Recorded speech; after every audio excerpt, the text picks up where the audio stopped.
Okay, now what I'm doing is I'm converting this engine to vertical to horizontal. So it's gonna be sitting like this now, rather than like this. So what I have to do now is, I already started.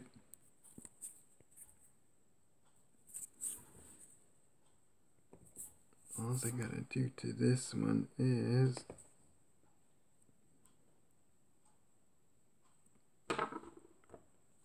I already started already, is file this. Cut a little hole in there. Kinda like the way these ones are.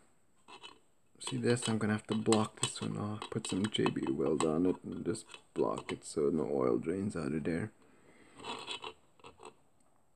And so this one, I'm still filing this part here. And then I'll just block this one. So I'll show you, I'll give you an update after I'm done this and put it all back together. Thanks for watching.